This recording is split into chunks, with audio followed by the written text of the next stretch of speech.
My name is Juliet, and I'm 20 years old.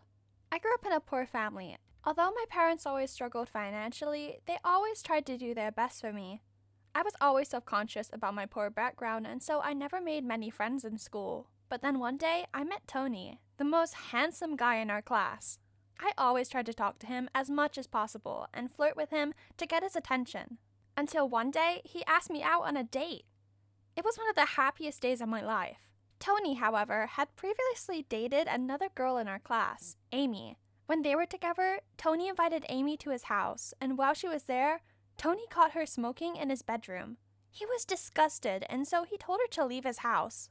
She apologized and promised to stop smoking. He felt bad about the whole thing, so later that week, he brought her a super expensive, beautiful wristwatch to say sorry. He wanted to surprise her, and so when she wasn't looking, he tried to hide the watch in her bag, but in her bag, he found a packet of cigarettes. He was furious and broke up with her. Amy has hated me since she found out that Tony and I are dating. She once stole a book from the bag of one of our classmates and hid it in my bag.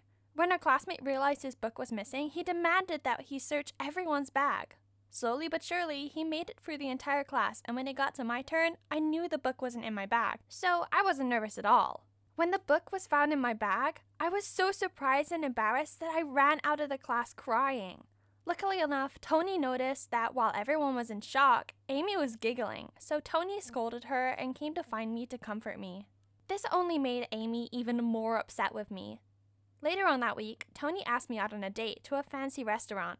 Little did we know that Amy was listening to our conversation.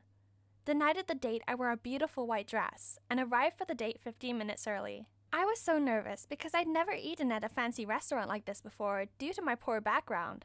As a waiter came by, he spilled red wine all over my dress. I was so upset that I stood up, ready to run home. The waiter secretly ran around the corner where he was paid by Amy. As I stood there not knowing what to do, Tony approached me. He hugged me and said he saw everything. As we continued to have a lovely evening, despite Amy's scheme, Amy got even angrier.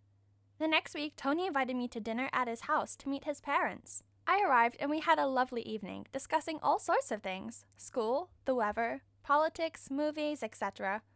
But then they asked me about my parents and what they did for a living, and I explained that they had been struggling financially for a while. Tony's mother immediately asked me to leave, and I was so upset and cried all night long. The next day at school, Tony begged for my forgiveness and apologized a lot. He promised that he would never leave me, and it honestly made me feel a lot better. On the way home from school, I turned the corner and Amy and a few of her friends were blocking my path. She started calling me all sorts of horrible names like boyfriend snatcher. She went to hit me, but I fell onto the ground and they immediately called an ambulance. One of Amy's friends told Tony what happened and he rushed to the hospital. My parents explained that I had a kidney problem and that I needed a new kidney but didn't have a donor. Tony went home that night after staying by my side for hours, and his dad told him that one of his friends had a daughter that he wanted Tony to marry. Tony looked at the pictures of the daughter only to realize it was Amy. The next day, Tony went straight to the hospital and signed up to be my kidney donor. When I woke up, he explained what happened and gave me a big hug. He returned home to his father and explained what he did for me and how part of him was in me, and I was the only person he loved. Me and Tony have been happy together ever since. My name is Margaret. I am 18 years old. I live with my father. He's a soldier. My mother unfortunately died from a strange illness 5 years ago. My mother was very beautiful, and everyone knew it. Although she could have had any man she wanted, she fell in love with my father and had me. I inherited my mother's beauty, and I get a lot of attention from boys at school. They even go as far as to shower me in gifts. One day, my father was promoted and had to move to another city. After a lot of discussion and careful consideration, he decided it was best for me to stay at my school. And so, as he moved cities, I moved into a school hostel. It was very hard adjusting at first and very different to home. When I got there, I met two other girls from my school called Anna and Rose. They both wanted to share a room with me because I was the, quote, most beautiful girl in school. They both argued and showed me their rooms, trying to be as detailed as possible. Although they were arguing, it made me feel so loved. Anna's room was so clean and tidy, but Rose's room felt so comfortable and just like home. It was a hard decision to make. On my first night there, I was so tired and ready to go to sleep, but I just couldn't sleep. I noticed Rose was awake too. reading. I asked why she wasn't asleep yet, and she explained to me that she only slept for 4 hours every night. I found it a little strange but tried not to judge. As the morning rolled around, I woke up late. We realized that only Rose had taken a bath, and me and Anna both needed to use the bathroom before we were late. Rose suggested that we both use the bathroom at the same time. I thought it was a good idea at the time, but Anna was very much against the idea. She insisted on having the bathroom to herself. She was very defensive and couldn't explain why. It could have just been a privacy matter, but it seemed very suspicious. Many thoughts crossed my mind as to why she was behaving like this, some more extreme than others. A few nights later, I felt someone groping me and feeling my private parts. I even felt a little discharge.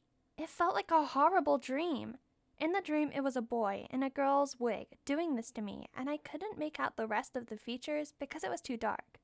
It was terrifying, and it felt so real. I woke up with a horrible feeling of dread and realized Rose was sleeping right next to me for the first time. I tried not to think about it and rushed to school that day. Later on during the day, I vomited and felt really strange. At first, I thought I was sick, but then I got a horrible feeling in the pit of my stomach, and so I decided to get a pregnancy test. To my horror, it came out as positive. I wept on my own that day. When I came home that night, I felt sick and didn't tell either of the girls. I was silent and tried to stay alone as much as possible. When it hit nighttime, I felt sick. I thought about what must have happened and thought who it could possibly be. I found it very hard to sleep that night and felt really anxious. I closed my eyes and pretended to be asleep in hopes that I'd be able to actually fall asleep. And suddenly, I felt a hand grab my thigh and I screamed as loud as I could. Anna woke up straight away and turned the light on. It was Rose! We called the security guard and locked Rose in the room. I was crying my eyes out and Anna was trying to comfort me. The security guard for the campus finally arrived, and when he went in there, we heard some sort of confrontation, and then he came out with Rose in handcuffs. Turns out that Rose was actually a boy called Martin. When he was arrested, he confessed to the police that he pretended to be a girl to make love to girls in the hostel, because he was constantly rejected by girls. Apparently, he fell in love with my beauty. My father immediately moved me away to the place where he worked, and the whole experience has haunted me ever since. So, that was my story. I hope you learned one thing or two. Take care, and goodbye.